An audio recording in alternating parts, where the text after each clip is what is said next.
प्रणाम मिथिला। चलू दालि की दुल्हन यानी दालि पिट्ठी बनबै छी। ओहि लेल सबसँ पहिले अपना सब दालि लेबै। दालि हम मौसरी और राहरिके लऽ रहल छी। एकरा धो कऽ साफ कऽ लेब और एकटा कुकरमे जतेक अहाँके पानि हुए, यानी कि हम 3 गोटा लेल 3 गिलास पानि देलिए और ओहिमे दालि नून हरदि धऽ कऽ दालिके चढ़ा देबै। सङ्गे आमके सीजन छै तऽ हम आधा आम काटि कऽ दऽ रहल छी और बिना आमके तऽ हम बनायब नहि, कियाकि एखन खटगर खटगर बहुत नीक लागै छै और आम काँच एखन फायदेमंद भी छै ई गर्मीमे। तऽ चलू सीटी लागै छै दालि, इम्हर दालि सीटी लगतै, इम्हर अपना सब पिट्ठीके तैयारी करबै। पिट्ठीके तैयारीके लेल सबसँ पहिले गहूँमके आटा लऽ रहल छी। ओहिमे कनि जमाइन रगड़ि कऽ, कनि हरदि, कनि नून धऽ कऽ आटा लगा लेब।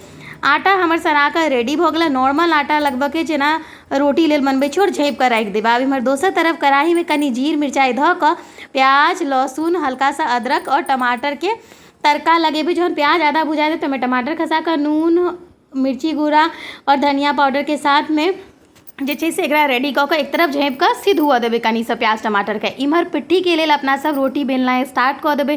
रोटी जेना नॉर्मल रोटी बनबै छै ओनाही बनाबऽके। देखियौ कनि पीला पीला लागै छै ने, जहन दालि पिट्ठीमे देबै तब पिट्ठी दालिसँ अलग नहीं लगतै। पीला हल्का सा हल्दी ऐड केलासँ इएह फायदा होइ छै। तऽ अपना सब जाहि तरीकासँ देख रहल छी हम बना रहल छी, ओहि तरीकासँ कोनो भी ढक्कन या ग्लासके सहायतासँ छोट छोट पूरी बना लेब, बड़का पूरी मतलब रोटी बेल कऽ और ओकर पिट्ठी बना कऽ तैयार कऽ लेब, जतेक भी अहाँके बनाबऽके हुए ओहिके हिसाबसँ। तऽ हमसब तऽ 3 गोटा छी तऽ हमरा बेसी पिट्ठी नहीं बनबऽके छलै। और ई खानामे बहुत पौष्टिक होइ छै, बच्चा सबके भी बहुत पसन्द आबै छै और बहुत हेल्दी भी छै। देखियौ एहिठमन हम दालि पिट्ठीके लेल पिट्ठी केना बनेलहुँ हेँ सेहो देख लेलिए। इम्हर एहि तरफ सबटा पिट्ठी रेडी भऽ गेलै और हमर जे तड़कावला मसाला छै यानी प्याज टमाटर सेहो भुजा कऽ रेडी भऽ गेलै।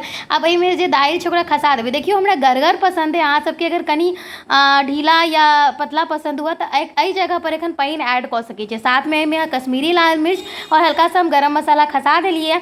आब एहिमे पिट्ठी खसा देबै। पिट्ठी के 10 मिनट बस अपना सबके सिझाबऽके। देखियौ दालि पिट्ठी जे छै मोस्टली बिहार यानी मिथिलाके फेमस डिश छै, जे कि बहुत ही ज़्यादा प्रचलित छै मिथिलाञ्चलमे और ई हर घरमे जे छै से आमके मौसम या जाड़के मौसममे बनायल जाइए। और बेसी लोग दालि बचलाहा दालिसँ पहिले बनबै छलिए, हम स्पेशली बनाबै छलहुँ आइ, तैँ एहिमे कनि आम ताम ऐड कऽ कऽ बनेलहुँ हेँ तड़का दऽ कऽ। अहाँ सब एकरा बिना तड़काके भी सिर्फ अगर जीर मिरचाइके तड़का भी दऽ कऽ बनेबै ने तऽ बहुत स्वादिष्ट लगै छै।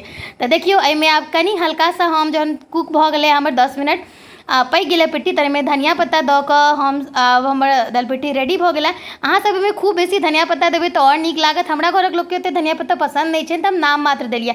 आब हम दालि पिट्ठी निकालि कऽ सर्व कऽ रहल छी। दालि पिट्ठी हमर हस्बैंडके बहुत ही मन पसंदीदा छै और आइ तऽ अंशके भी मन पसंदीदा भऽ गेल। और अहाँ सब पेजके फॉलो नहीं केने छी तऽ फॉलो कऽ लिअ और लाइक कमेंट केनाइ नहीं बिसरब। जय मिथिला।